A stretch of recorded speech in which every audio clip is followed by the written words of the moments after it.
古今中外，東西南北，在邦心中。講古邦。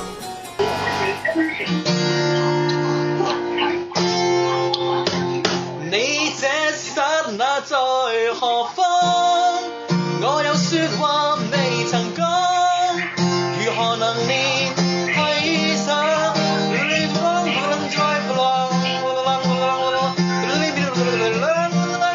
世界與我又何干？原來仍然是你與我着甩短 T 恤，如晨光。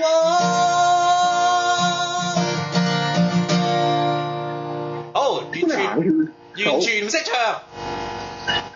你真係唔識，我就冇本事唱啦。我唔鬼記得啲歌詞啊，大佬。不過唔緊要啦。我記得晒歌詞嘅，不過我冇本事唱啫。OK。不過咁嗱，冇辦法啦。嗱呢隻歌咧，應該都好少香港人會唔識嘅。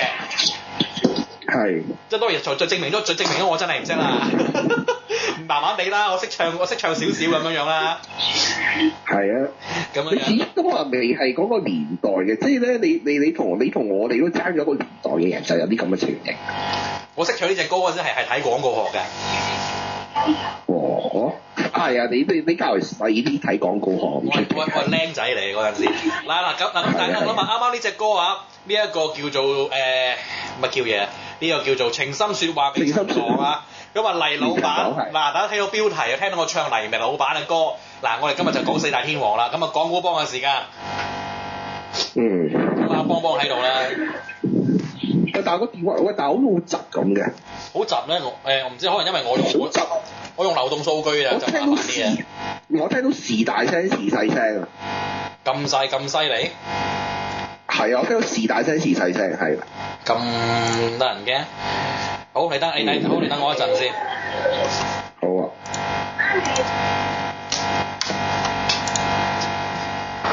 喂。喂係。有冇好啲？好似好啲。OK， 得冇問題，因為我掹咗隻 speaker， 用翻個 laptop 嗰隻 speaker。好啊。好，咁我哋開波啦喂。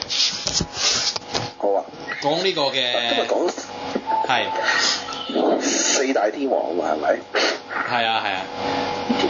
以前咧，我哋細個咧，我哋嗱，即係你同我係爭一代人啦。即係我哋細個讀書年代咧，真係聽四大天王嘅年代啦。我都算半個啦，不過我就唔算，不過我就四大天王最紅嗰陣，我讀緊小學嘅啫。係啊，但係我哋讀中學嘅時代已經佢哋最紅啦嘛。係啊。我哋90年代讀中學㗎嘛。咪啱咯。係啊。其實呢四大天王呢個名係邊度出嚟？你點解揾呢四個字？話時話真係唔知喎，點解我呢四個字咁奇怪咧？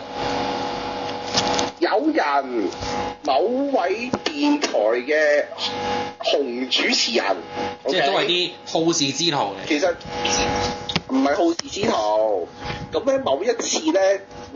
即係咧，自從咧哥哥同阿倫咧收咗檔之後，攞完攞獎之後咧，同埋阿杯之後咧，你都知道樂壇咧由90年至91、92年咧混沌咗幾年㗎嘛。係。即係接唔到新人上㗎嘛。咁嗰時咧混沌咗幾年咧，去到91-2年度，去到92年度咧，就有人就開始四個人咧確立咗咧係紅爆樂壇頒獎典禮嘅地位啦嘛。咁咧就有人咧。就某位紅嘅 DJ 咧，就突然間咧爆咗呢一個 term 出嚟。邊個先？自此之後咧，就係咁某位女士啦嚇。查少有經驗，唔係政府電台嗰個啊 ，OK。車淑梅 ，OK。咁你自己講諗下啦嚇。咁咧，佢講咗呢件事之後，佢講咗呢四個字之後咧，就自此之後咧，啲媒體就全部用呢四個字啦。即係嗰陣時已經係形容呢四個人㗎啦，已經係。係啊，就形容呢四個人嘅啫。喺某一個頒獎典，喺佢哋嗰個台嘅頒獎典禮度嚟講嘅。係啦，跟住形容呢四個人。我大概記得唔知係92年、93年嘅事嚟。係啊，因為當時真係確立係呢4個人將會紅發，將會紅發呢個樂壇頒獎典禮㗎啦。OK。係啦。就由因為嗰個時代之前就係哥哥同埋阿倫嘅二人世界嚟㗎嘛。係啦。咁嗰時咧就開始點解就開始咧？其實咧啲 fans 咧就其實好得意嘅，有一樣嘢咧就係咧啲 fans 衝突咧，我曾經講過哥哥同埋阿倫咧嘅 fans 咪唔啱嘅。係啊。其實4大天王年都得呢咁嘅事。係啊，等陣先講啦。不過呢個等陣先講。咁講翻呢4個人嘅起源先啦。係。嗱。其實呢4個人呢，你諗下年紀最輕係邊個？黎明咯。係啦。點解嗱？即係其實有數計嘅，因為黎明好後生去參加歌唱比賽。係好後生啊，出咗道。黎明身材係198。喂，黎明今年佢開個咩 4D 乜乜演唱會係慶祝佢出道30年啊嘛。真係其實真係好鬼後生啊！出道都唔係好耐啊。係啊，佢出咗30年啊嘛，咁30年嚟，今年係2016年啦，佢即係86年新秀嚟啊嘛，嗰屆新秀呢冠軍係邊個？邊個啊？你估下邊個？80幾年啊？唔係攞冠軍嘅。86年。86年啊？唔知喎，唔記得咗。第一屆阿腿都知就梅艷芳啦，係咪？係。第二屆女方啦，好多人都知啊，係咪？係。嗰屆攞冠軍嗰個叫許志安。哦。但係 too bad，即係呢個許志安唔係好唱歌好叻嘅啫，我覺得。唔係，許志安唱歌都叻嘅，講真嗰句，即係咧老老實實，即係許志安唱歌唔差嘅。你現場聽過唱係 O K 嘅，不過咧就好奇怪人嘅際遇啦。竟然咧去到最後紅線咧係黎明紅線，而唔係許志安紅線。咁黎明再加樣嘢就係佢好靚仔啊嘛。一方面啊，但係咧亦都佢有啲運數嘅。OK， 好。嗱，黎明本身係北京人啦，好多人知啊，北京出世，所以咧你啲人咧成日講佢金句嗰啲嘢咧，其實金句嗰啲佢有啲咧根本係北方話諗翻轉頭嘅。OK。係啊，佢好多嘢係有時咧，你聽佢講啲金句啊、銀句乜都好啦，其實有啲係北方話嘢嚟嘅。係啊，所以咧，因為咧佢本身嚟講咧，佢老豆以前咧根本上係外交系統出身嘅人嚟㗎嘛。哦。大陸啊，外交系統㗎。係。所以佢好細個，佢基本上除佢嗰做幾年就喺北京，但係之後去咗英國唔完讀書就翻嚟香港㗎嘛。係啊，咁佢哋走去參加新秀，咁新秀你都知啦，做新秀仲唔係冠軍，咁你諗下，你有幾多工作機會啊？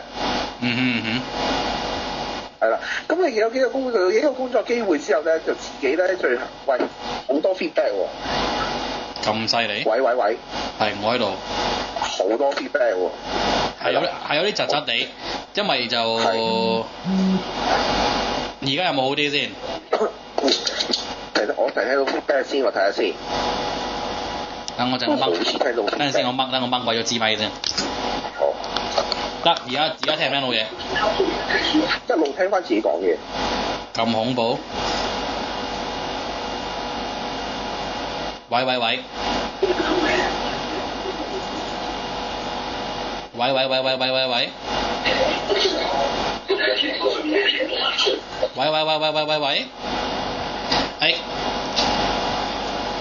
各位聽眾，等陣先。OK。好，翻嚟呢度，哎呀，啱啱窒咗一陣，唔好意思啊，即係搞啲技術問題。係。好。嗱，講到咧頭先咧就係咧，即係有個人，即係嗰時嘅黎明咧，其實基本上翻嚟香港混，跟住混下咧，就佢走咗去參加新秀。俾佢攞咗個銅獎，即係第3名啦嚇。咁咧，你都知道一個人一個咁嘅，仲要你唔係攞新秀冠軍咧，你基本上你喺電視台有份約喺度而冇嘢撈嘅。咁佢試過啊？佢試過啦，所以佢試過就係咧嗰時咧佢咧就一路跟住大師聰老師。所以我睇下大師，我曾經睇過大師兄老師佢嗰本回憶錄講咧，就話咧，其實黎明咧，佢一路咧，其實咧，佢知道佢有咁嘅天分，但係佢一路咧去揾機會俾佢，揾到一路揾，係咁揾咗好耐機會俾佢。但係咧嗰時咧，其實咧，佢個人本身，佢話佢個人本身其實已經係基本上佢係當然佢係學唱歌，但係佢係好心急去，即係有種叫。你可以話個人係好心急，想真係有個機會俾佢嘅人咯。好想即刻紅嘅人。唔係，應該唔係紅起嘅，起碼有個機會俾佢表現到自己嘅。OK。係啊，因為等佢唔到機會啊嘛。係。大佬仲要嗰時啊，仲要走去買電話幫補，都未諗下啦。係。係啊，呢啲咧就紅星嘅背後啦，啊，咁啊最後點解會有個機會咧？其實咧呢個世界咧有一個天意嘅。係。嗱，我哋曾經講過咧亞視嘅時候咧，我哋同阿倫仔講過咧，亞視咪曾經有個時期咧，阿林百欣主政嘅時候咪劃咗好多無線嘅一啲小生過去亞視嘅。係。其實正就因為啱啱喺80年代尾90年代出嚟90年代初嗰一轉，當林白入主亞視之後咧，令到有好多無線嘅小生過咗去亞視嘅，即係譬如黃日華嗰啲咧，嗰啲叫一線小生。係。就搞到冇人，就開咗 opening 俾佢啊嘛，就令到黎明呢度上位。係佢揾啲人上位啦，而且咧上一水紅嗰啲咧已經出晒去拍電影，好似劉德華咁，都係講劉德華啦嚇。係。咁咧冇辦法啦，就開始咧就捧一啲就要揾啲開始二線上嘅人，咩林文龍啊，劉錫明嗰扎啦，跟住再揾咧，咁邊啲人做配角咧開始？就要揾呢啲人咯。就係黎明啦。係啦，其實黎明拍劇，你話拍好多劇又唔係。嗱，佢拍劇，我最記得幾套。佢初期拍嗰咩回到唐山，佢又唔係主角。嗯。回到未嫁時叫做蘇科主角，但係其實主角係周海媚。係。OK， 跟住仲有一套咩啊？仲有嗰套諗先，回到唐山係啦，跟住最後有一套劇就紅咗，陳松伶嘅《天涯歌女》。嗯。天涯歌女佢仲有佢嗰套係仲有周旋個老公嘅。哦。係啦，跟住之後佢都未紅啊，嗰時都未都開始個啲人要識佢個名㗎。嗯哼。佢攞乜嘢紅咧？做咗啲乜鬼啊？佢自己開始唱，開始咧嗰套劇咧有歌唱嗰啲開始紅，咩人在邊緣嗰集啦。哦。做所謂嘅爛仔，靚仔嘅爛仔 ，OK？ OK。壞男孩，大靚仔。係啦，就開始紅啦。但係咁我黎明，真係想像唔到黎明嗰個形象同埋，即係成個 look 成個款同壞男孩有咩關係喎？佢成個佢斯文成咁。紅喎，佢正就係咁紅喎。即係大佬佢斯文成咁喎。如果你有睇你睇過你如果你細個譬如睇過人在邊緣就知佢踩住架電單車着住架皮褸飛出嚟嗰下咧。啊！即係咁樣紅嘅黎明係諗落其實都唔係真係好壞嘅，咁 anyway 算啦。係啊，即係嗰種，即係嗰種 match， 佢仲要係同人哋大佬，仲要攞住把刀同人劈友喎，揸架電單車，你諗下。哇！黎明去劈友啊？咪成個大，想像下情景。咪成個大盒，真諗到成個大盒咁嘅款啫喎，真係。成個原振俠咁嘅款啫喎。係嘅。原振俠另外一樣嘢嚟嘅，原振俠其實紅咗之後翻去拍嘅啫，原振俠叫蘇康紅咗2年之後。唔係，我咪覺得咁。再拍就再拍阿 Sir 早晨啊，已經係。唔係，我咪覺得即係黎明去劈友，即係黎明真係冇乜爛仔味咧。咁你自己咪睇，佢真係咁紅啊嘛！你咪睇，你咪自己攞到人在邊緣翻去煲下咯。我冇咁得閒，繼續啊。係咯，係啊，嘅件事係咁樣嘅，因為其實所以咪話咯，佢紅咧其實有少少係命嘅。係啦。適逢際會。佢係啦，佢真係紅咗，就真係咁啱就紅咗，就因為冇小生而捧咗佢出嚟，佢又掂喎。又掂喎，即係佢有個扮面靚仔，跟住走去做爛仔喎，即係佢個個人覺得佢有點幾分，好似以前哥哥嗰種味道。係啊，咁講完佢咧，就講下啲就有一同期嘅人講郭富城。係。郭富城係好多人都知佢冇道出身㗎啦，冇道出身㗎嘛。嗯。咁但係咧，郭富城以前未紅嘅時候咧，做過冷氣。咩冷氣啊？技工啊？裝冷氣？冷氣技工。係。哦 OK。咁咧，其實咧，我唔知佢而家屋企啲冷，都唔知佢而家屋企冷氣係咪自己裝㗎啦？啊，咁你問下佢啦。佢咧就好奇怪嘅，佢咧就跟住咧之後咧就咧跟住之後咧就走咗去做啲路人甲角色。係。跟住有一套劇咧，好多人都睇過嘅，《城市故事》。係。誰輕輕叫喚我？城市故事啊，即係嗰啲喚醒心中愛火。你問下倫仔都講過處城市故事嘅故仔嘅。城市故事係以前講啲，即係城市故事係講一樣嘢咧，其實咧講佢特登咧就用沙田嗰個新市鎮嘅環境咧去做一啲處境劇出嚟㗎。係。等做沙田咁嘅新市鎮私人樓嗰種咧嚇。嗰種情形啊嚇，係咁我嗰時要做真係做配角嘅啫。其實佢真係咧諗住咧都諗住都做到咁樣咧，都已經基本上咧，唉，都基本上覺得都冇乜，即係冇得出頭喎。係。咁啊，唉，搏一搏啦，台灣走一轉啦。拍咗個機車廣告。拍個機車廣告。係。因為台灣嗰時咧有個問題，台灣嗰時明星唔同而家啲明星嘅，90年代啲明星咧係比較即係我哋叫做咩啊？土氣啲嘅，係啊，啱，你講得啱。就好似幾年前嗰啲大陸明星，好似而家大陸明星咁樣，硬係好似唔係好臭米氣咁嘅感覺㗎嘛。係。即係當然我哋講氣派，你梗係譬如話你講緊阿章子怡啊嗰啲就梗係唔同啦，因為佢出咗去外邊撈啦嘛。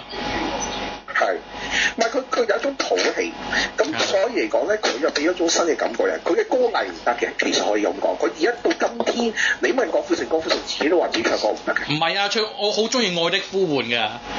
愛深深抱緊我，讓痴心加上個數，落寞歡欣聽着你柔情蜜語，在燃亮我。其實郭富城咧，由開初我哋有講四大天王呢個 term 開始咧，其實咧永遠郭富城咧都係四大天王裏邊咧排最矮嗰個。因為佢身高亦都係真係最矮。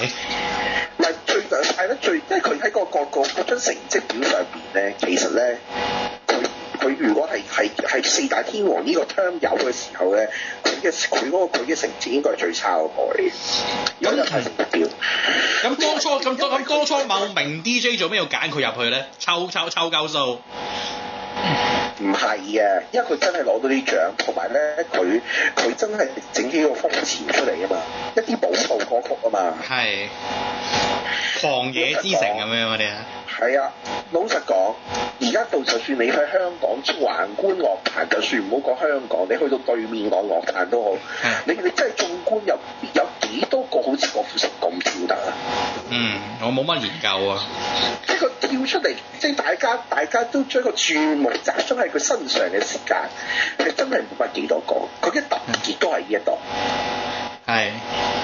依依不捨，熱烈地不捨，路上人潮在拉車。係啦，呢個就係佢特別啊嘛。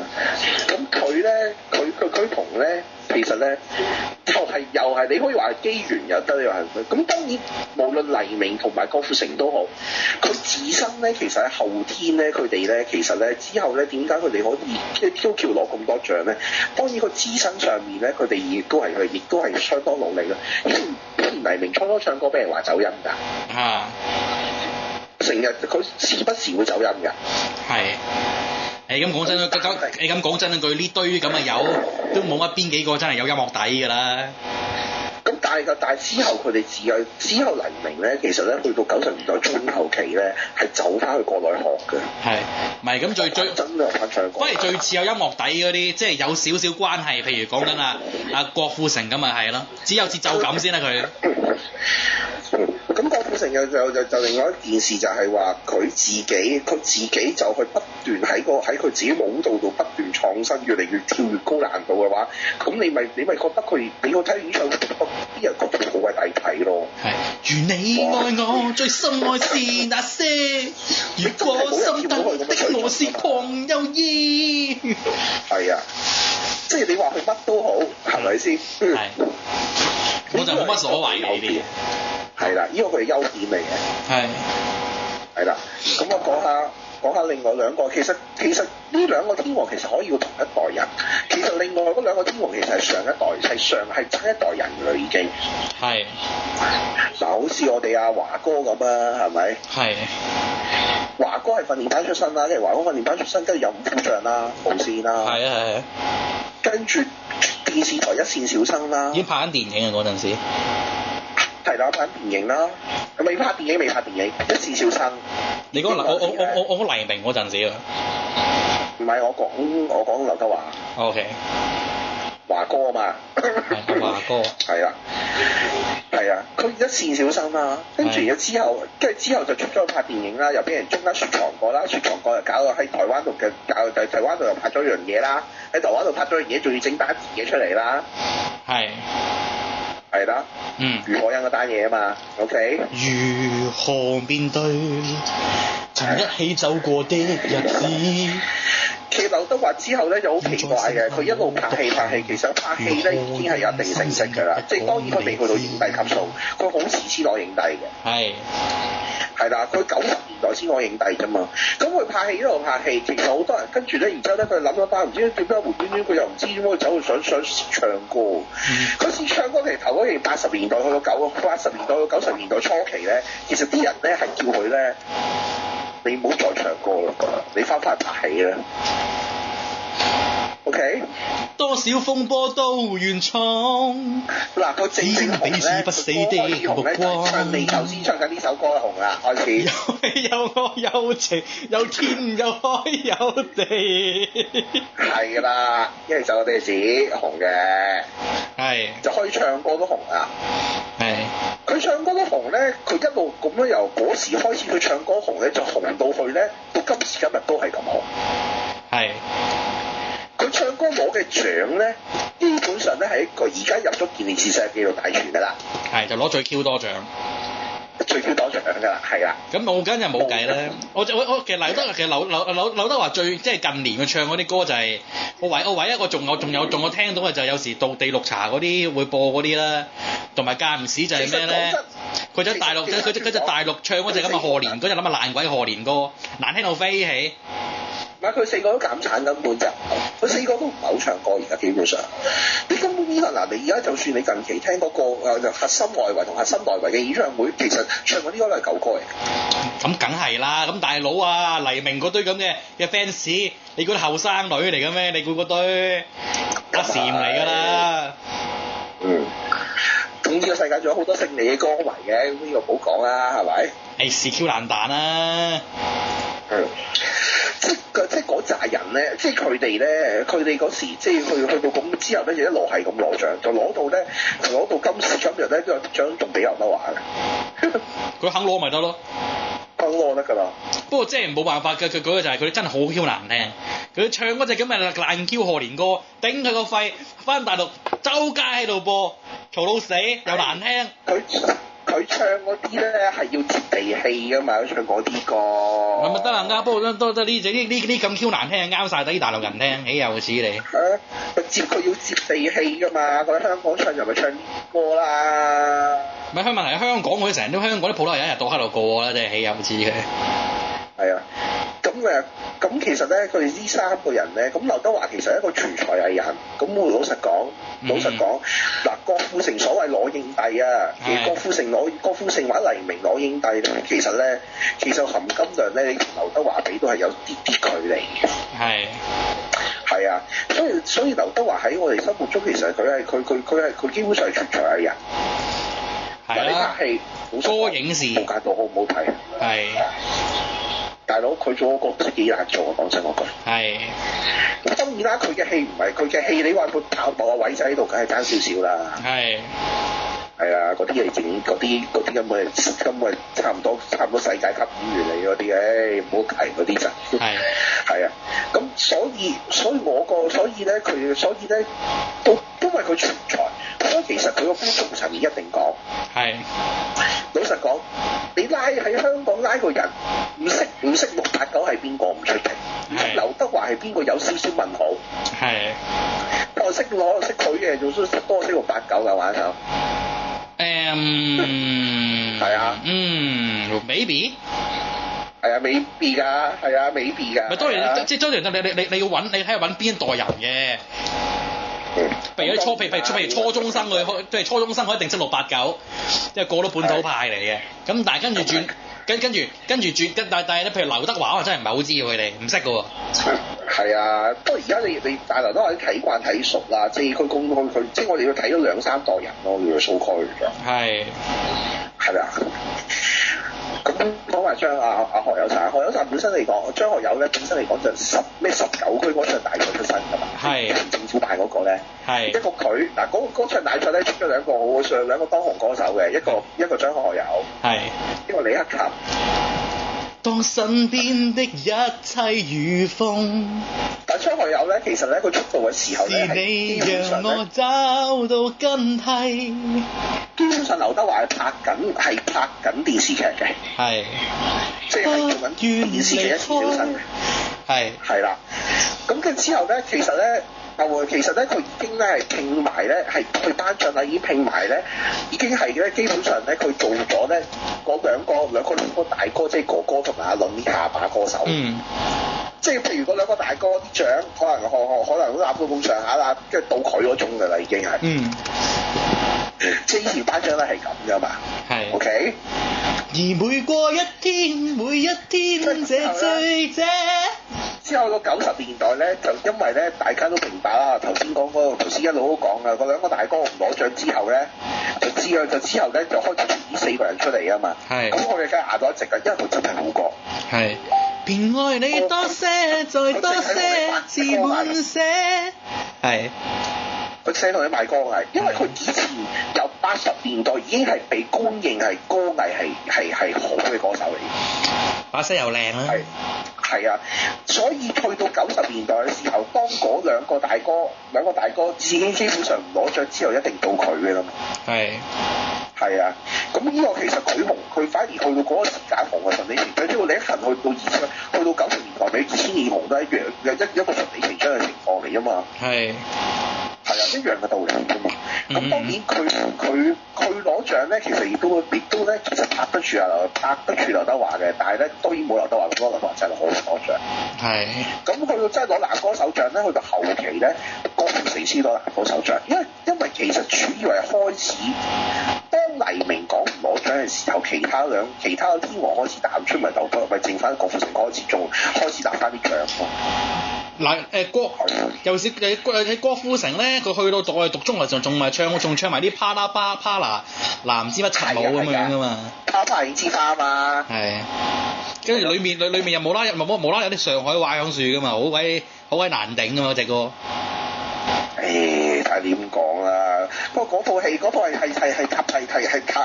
套戲嘅，不過嗰部戲係講啪啪，係講嗰種舞蹈啊嘛。係，不過咁基本上都大家唔需要用我嚟做嗰個依歸嘅，因為我講個名，我係歧視廣東歌啊，不嬲都。係。我覺得廣東歌係 cheap 嘅，講到明都慘。我又唔覺得，我覺得廣東歌係有一個獨特嘅傳統喺度，就係咁樣。即係我成日覺得每一個地方佢有一個歌曲嘅傳統，其實就係其實廣東歌有佢歌曲傳統喺度啫嘛。你話講幾耐？我哋差唔多一節啦，下一節翻嚟再講。好講，下次翻嚟再講。環球思維，香港本位，中港台。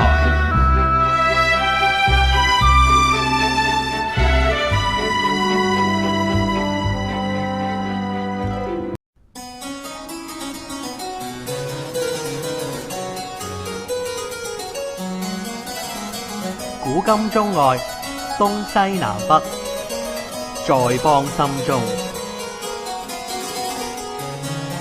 講古邦。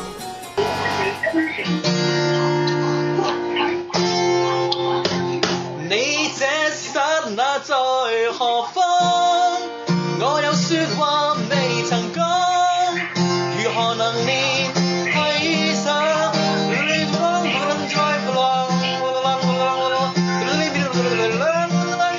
世界與我又何干？原來仍然是你與我着甩短 T 恤，如晨光。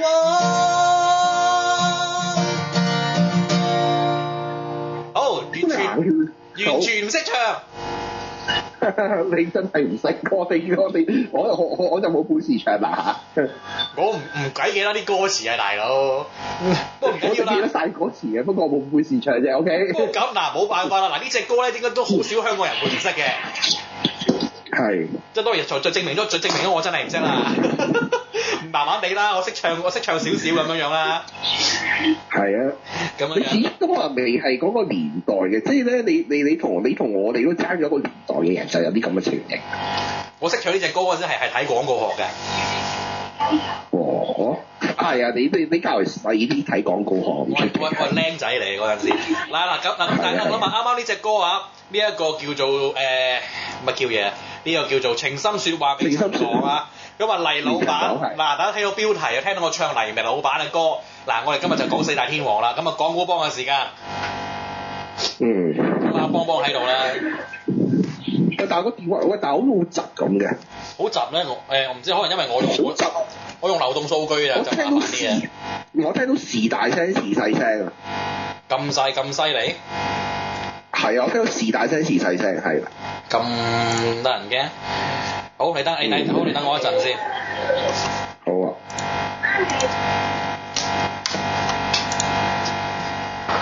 好，喂。喂係。有冇好啲？好似好啲。OK， 得冇問題，因為我掹咗隻 speaker， 用翻個 laptop 嗰隻 speaker。好啊。好，咁啊今日我哋開波啦喂。好啊。講呢個嘅。今日講。係。四大天王啊，係咪？係啊。以前咧，我哋細個咧，我哋嗱，即係你同我係爭一代人啦。即係我哋細個讀書年代咧，真係聽四大天王嘅年代啦。我都算半個啦，不過我就唔算，不過我就四大天王最紅嗰陣，我讀緊小學嘅啫。係啊，但係我哋讀中學嘅時代已經佢哋最紅啦嘛。係啊，我哋90年代讀中學㗎嘛。咪啱咯。係啊。其實呢四大天王呢個名係邊度出嚟？你點解揾呢四個字？話時話真係唔知喎，點解我呢四個字咁奇怪咧？有人某位電台嘅紅主持人，即係都係啲好事之徒嚟。其實唔係好事之徒。咁咧某一次咧。即係咧，自從咧哥哥同阿倫咧收咗檔之後，都唔攞獎之後咧，同埋阿妹之後咧，你都知道樂壇咧由90年至91、92年咧混沌咗幾年㗎嘛。係。即係接唔到新人上㗎嘛。咁嗰時咧混沌咗幾年咧，去到92年度，去到92年度咧，就有人就開始四個人咧確立咗咧係紅爆樂壇頒獎典禮嘅地位啦嘛。咁咧就有人咧就某位紅嘅 DJ 咧就突然間咧爆咗呢一個 term 出嚟。邊個先？自此之後咧就係咁某位女士啦嚇。查少有經驗。唔係。政府電台嗰個啊 ，OK。車淑梅。OK。咁你自己講諗下啦嚇。咁咧佢講咗呢件事之後，佢講咗呢四個字之後咧，就自此之後咧啲媒體就全部用呢四個字啦。即係嗰陣時已經係形容呢四個人㗎啦，已經係。高康紅咗2年之後。唔係，我咪覺得咁。再拍就再拍阿 Sir 早晨啊，已經係。唔係，我咪覺得即係黎明嘅劈友，即係黎明真係冇乜爛仔味咧。咁你自己咪睇，佢真係咁紅啊嘛！你咪睇，你咪自己攞到人在邊緣翻去煲下咯。我冇咁得閒，繼續啊。係咯。係啊，其實件事係咁樣嘅，因為其實所以咪話咯，佢紅咧其實有少少係命嘅。係啦。適逢際會。佢係啦，佢真係紅，佢真係紅咗，佢真係咁啱就紅咗，就因為冇事冇小生而捧咗佢出嚟，佢又掂喎。佢又掂喎，即係佢有個白面靚仔，跟住走去做爛仔喎，即係佢個人又覺得佢有點幾分，好似以前哥哥嗰種味道。係啊，咁講完佢咧，就講下啲就有一同期人講郭富城。郭富城係好多人都知佢冇道出身㗎啦，冇道出身㗎嘛。咁但係咧，郭富城以前未紅嘅時候咧，做過冷氣。咩冷氣啊？技工啊？裝冷氣？冷氣技工係。OK。咁咧，其實咧，我唔知佢而家屋企啲冷，都唔知佢而家屋企冷氣係咪自己裝㗎啦？咁你問下佢啦。佢咧就好奇怪嘅，佢咧就跟住咧之後咧就咧跟住之後咧就走咗去做啲路人甲角色。即係有一套劇咧，好多人都睇過嘅《城市故事》。誰輕輕叫喚我？城市故事啊，即係嗰啲喚醒心中愛火。你問下倫仔都講過處城市故事嘅故仔嘅。城市故事係以前講啲，即係城市故事係講一樣嘢咧。其實咧講佢特登咧就用沙田嗰個新市鎮嘅環境咧去做一啲處境劇出嚟㗎。等做沙田咁嘅新市鎮私人樓嗰種咧嚇，嗰種情形啊嚇。咁我嗰時要做配真係做配角嘅啫。其實佢真係咧諗住咧都諗住都做到咁樣咧，都已經基本上咧，都基本上覺得都冇乜，即係冇得出頭喎。咁啊，搏一搏啦，台灣走一轉啦。拍咗個機車廣告。拍個機車廣告。因為台灣嗰時咧有個問題，台灣嗰時明星唔同而家啲明星嘅，90年代啲明星咧係比較即係我哋叫做咩啊？土氣啲嘅，係啊，啱，你講得啱。就好似幾年前嗰啲大陸明星，好似而家大陸明星咁樣，硬係好似唔係好臭米氣咁嘅感覺㗎嘛。即係當然我哋講氣派，你梗係譬如話你講緊阿章子怡啊嗰啲就梗係唔同啦，因為佢出咗去外邊撈啦嘛。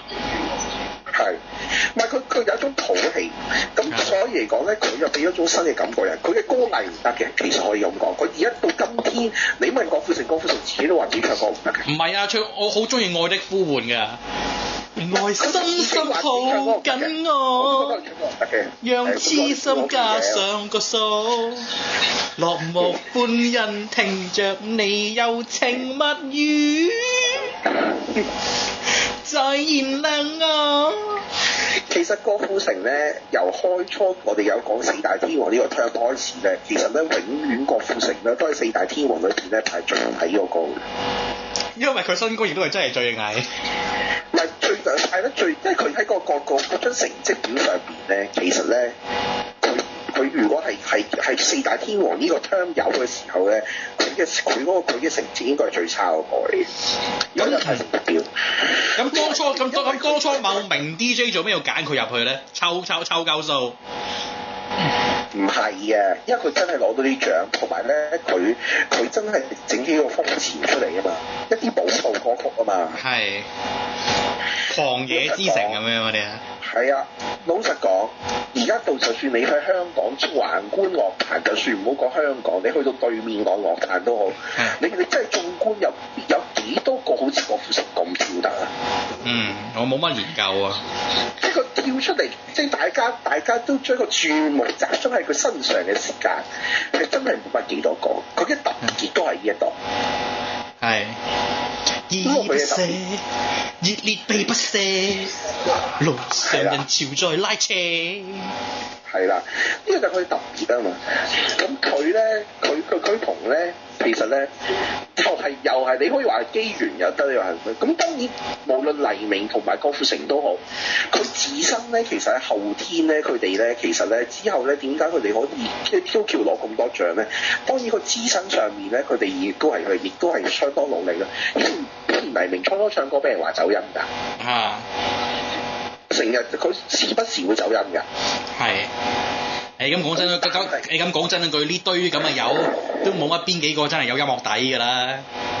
咁但係之後佢哋之後黎明咧，其實咧去到90年代中後期咧，係走翻去國內學嘅。係，唔係咁最真係翻唱歌。反而最似有音樂底嗰啲，即係有少少關係，譬如講緊阿郭富城咁咪係咯，只有節奏感先啦佢。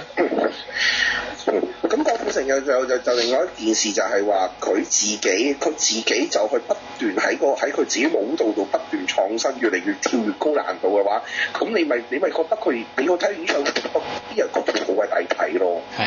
如你愛我，最深愛是那些，如果心底的我是狂有意。係啊，即係你話佢乜都好，係咪先？係。我就冇乜所謂呢啲。係啦，呢個佢嘅優點嚟嘅。係啦，咁我講下另外兩個，其實呢兩個天王其實可以要同一代人，其實另外嗰兩個天王其實係上一代，係差一代人㗎已經。係。嗱，好似我哋阿華哥咁啊，係咪？係。華哥係訓練班出身啦，跟住華哥訓練班出身，跟住有五虎將啦、無線啦。係啊。跟住電視台一線小生啦。已經拍緊電影啊嗰陣時。係啦，拍電影啦，未拍電影，一線小生。你講我講黎明嗰陣時啊？唔係，我講劉德華。OK。華哥啊嘛。係華哥。係啊。係啊，佢一線小生啦，跟住之後就出咗去拍電影啦，又俾人中間雪藏過啦，雪藏過又搞到喺台灣度台灣度又拍咗樣嘢啦，喺台灣度拍咗樣嘢，仲要整單嘢出嚟啦。係。係啦，余可欣嗰單嘢啊嘛 ，OK。如何面對曾一起走過的日子？其實劉德華之後咧就好奇怪嘅，佢一路拍戲，其實拍戲咧已經係有一定成績㗎啦，即係當然佢未去到影帝級數，佢好遲先攞影帝嘅。係。係啦，佢90年代先攞影帝啫嘛。咁佢拍戲一路拍戲，其實好多人跟住咧，然之後咧佢諗咗翻，唔知點解無端端佢又唔知點解走去想唱歌。佢試唱歌其實頭嗰年80年代去到80年代到90年代初期咧，其實啲人咧係叫佢咧，你唔好再唱歌啦，你翻返去拍戲啦。OK，多少風波都願闖。嗱，佢正紅咧，開紅咧，唱你頭先唱緊呢首歌紅啦，開始。有我有情，有天有海有地。係啦，因為就我哋自己紅嘅。係。就可以唱歌都紅啊。係。佢唱歌都紅咧，佢一路咁樣由嗰時開始佢唱歌紅咧，就紅到去咧，到今時今日都係咁紅。係。佢唱歌攞嘅獎咧，基本上咧係一個而家入咗健力士世界紀錄大全㗎啦。係，就攞最 Q 多獎。最 Q 多獎㗎啦，係啦。咁我梗係冇計啦。我其實劉德華最即係近年佢唱嗰啲歌就係、是、我唯一我仲有聽到嘅就係有時道地綠茶嗰啲會播嗰啲啦，同埋間唔時就係咩咧？佢就大陸佢就大陸唱嗰隻咁嘅賀年嗰隻咁嘅爛鬼賀年歌，難聽到飛起。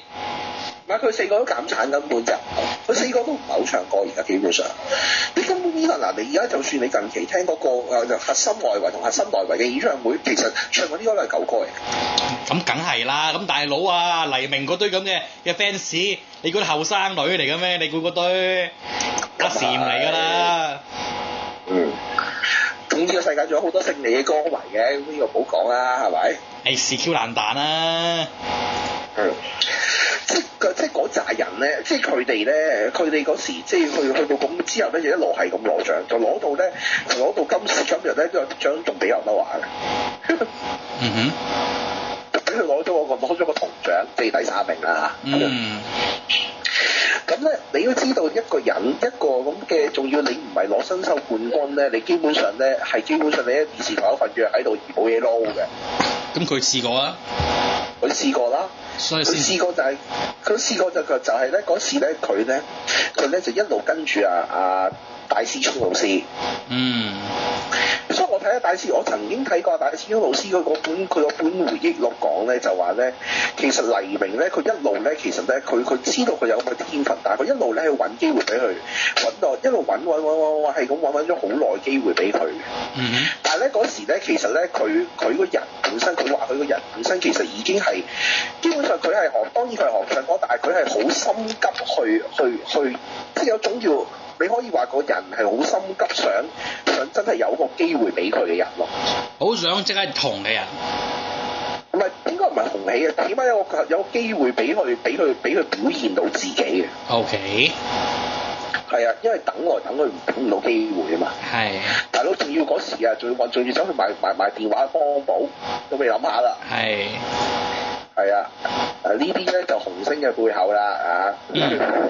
咁啊，最後點解會有個機會咧？其實咧，呢個世界咧有一個天意嘅。係。嗱，我哋曾經講過咧，亞視嘅時候咧，我哋同阿倫仔講過咧，亞視咪曾經有個時期咧，阿林伯恩主政嘅時候，咪劃咗好多無線嘅一啲小生過去亞視嘅。係。其實正就因為啱啱喺80年代尾90年代出嚟90年代初嗰一轉，當林伯入主亞視之後咧，令到有好多無線嘅小生過咗去亞視嘅，即係譬如黃日華嗰啲咧，嗰啲叫一線小生。係。就搞到冇人，就開咗 opening 俾佢啊嘛，就令到黎明呢度上位。係佢揾啲人上位啦，而且咧上一水紅嗰啲咧已經出晒去拍電影，好似劉德華咁，都係講劉德華啦嚇。係。咁咧冇辦法啦，就開始咧就捧一啲，就要揾啲開始二線上嘅人，俾林文龍啊，劉錫明嗰扎啦，跟住再揾咧，咁邊啲人做配角咧開始？就要揾呢啲人咯。就係黎明啦。係啦，其實黎明拍劇，你話拍好多劇又唔係。嗱，佢拍劇，我最記得幾套。佢初期拍嗰咩《回到房山》，佢又唔係主角。回到美加時叫做蘇科主角，但其實主角係周海媚。係。OK， 跟住仲有一套咩啊？仲有嗰套諗先，回到床山係啦，跟住最後有一套劇就紅咗，陳松伶嘅《天涯歌女》。天涯歌女佢仲有佢嗰套係仲有周旋個老公嘅。哦。係啦，跟住之後佢都未紅啊，嗰時都未都開始個啲人要識佢個名㗎。佢攞乜嘢紅咧？做咗啲乜鬼啊？佢自己開始咧嗰套劇咧有歌唱嗰啲開始紅，咩人在邊緣嗰集啊？哦，做所謂嘅靚仔嘅爛仔 ，OK，壞男孩，大靚仔，係啦，就開始紅啦。但係咁我黎明，即係想像唔到黎明嗰個形象同埋，即係成個 look 成個款同壞男孩有咩關係喎？佢成個佢斯文成咁紅喎，佢正就係咁紅喎。即係大佬佢斯文成咁喎。如果你有睇你睇過你如果你細個譬如睇過人在邊緣就知佢踩住架電單車着住架皮褸飛出嚟嗰下咧。即係咁樣紅嘅黎明係諗落其實都唔係真係好壞嘅，咁 anyway 算啦。係啊，即係嗰種即係嗰種 match， 佢仲要係同我哋大佬仲要攞住把刀同人劈友喎，揸架電單車，你諗下。哇！黎明去劈友啊？咪成個大想像下情景。咪成個大盒，我真諗到成個大盒咁嘅款啫喎，真係。成個原振俠咁嘅款啫喎。係嘅。原振俠另外一樣嘢嚟嘅，原振俠其實紅咗之後翻去拍嘅啫，原振俠。拍一就形容呢4個人嘅啫。喺某一個頒獎典，喺佢哋嗰個台嘅頒獎典禮度嚟講嘅。係啦，跟住形容呢4個人。我大概記得唔知係92年、93年嘅事嚟。係啊，因為當時真係確立係呢4個人將會紅發，將會紅發呢個樂壇頒獎典禮㗎啦。OK。係啦。就由因為嗰個時代之前就係哥哥同埋阿倫嘅二人世界嚟㗎嘛。係啦。咁嗰時咧就開始點解？就開始咧，其實咧啲 fans 咧就其實好得意嘅，有一樣嘢咧就係咧啲 fans 衝突咧，我曾經講過哥哥同埋阿倫咧嘅 fans 咪唔啱嘅。係啊，其實四大天王年代得呢咁嘅事。係啊，等陣先講啦。不過呢個等陣先講。咁講翻呢四個人嘅起源先啦。係。嗱，其實呢四個人呢，你諗下年紀最輕係邊個？黎明咯。係啦。點解嗱？即係其實有數計嘅。因為黎明好後生去參加歌唱比賽。係，好後生啊出咗度。黎明身世係1980。喂，黎明今年佢開個咩 4D 乜乜演唱會係慶祝佢出道30年啊嘛！即係真係其實真係好鬼後生啊！出道都唔係好耐啊！係啊，佢出道30年啊嘛！咁30年嚟，今年係2016年啦，佢即係86年新秀嚟啊嘛！嗰屆新秀呢冠軍係邊個？邊個啊？你估下邊個？8幾年啊？唔係攞冠軍嘅。啊！86年。86年啊？唔知喎，唔記得咗。第一屆阿腿都知就梅艷芳啦，係咪？係。第二屆女方啦，好多人都知啊，係咪？係。嗰屆攞冠軍嗰個叫許志安。哦。但係 too bad， 即係呢個許志安唔係好唱歌好叻嘅啫，我覺得。唔係佢想唱歌都叻嘅，講真嗰句，即係咧老老實實，即係許志安唱歌唔差嘅。你現場聽過唱係 O K 嘅，不過咧就好奇怪人嘅際遇啦，竟然咧去到最後紅線咧係黎明紅線而唔係許志安紅線。咁黎明再加樣嘢就係佢好靚仔啊嘛。一方面啊，但係咧亦都佢有啲運數嘅。OK， 好。嗱，黎明本身係北京人啦，好多人知係北京出世嘅，所以咧你啲人咧成日講佢金句嗰啲嘢咧，其實金句嗰啲佢有啲咧根本係北方話諗翻轉頭嘅。OK。係啊，佢好多嘢係有時咧，你聽佢講啲金句啊、銀句乜都好啦，其實有啲係北方話嘢嚟嘅。係。係啊，所以咧，因為咧佢本身嚟講咧，佢老豆以前咧根本上係外交系統出身嘅人嚟㗎嘛。哦。大陸啊，外交系統㗎。係。所以佢好細個，佢基本上佢好似早幾年就喺北京，但係之後去咗英國唔願讀書就翻嚟香港㗎嘛。係啊，咁佢哋走去參加新秀，咁新秀你都知啦，做新秀仲唔係冠軍，咁你諗下，你有幾多工作機會啊？係啦，咁你有幾個工作機會之後咧，就自己咧喂好多 feedback 喎。咁犀利？喂，係我喺度。好多 feedback 喎。係有啲窒窒地，因為就而家有冇好啲先？我睇到 feedback 先，我睇下先。等我陣掹。好似聽到。等陣先，我掹鬼咗支咪先。好。得，而家聽唔聽到嘢？一路聽翻自己講嘢。咁恐怖？喂。喂。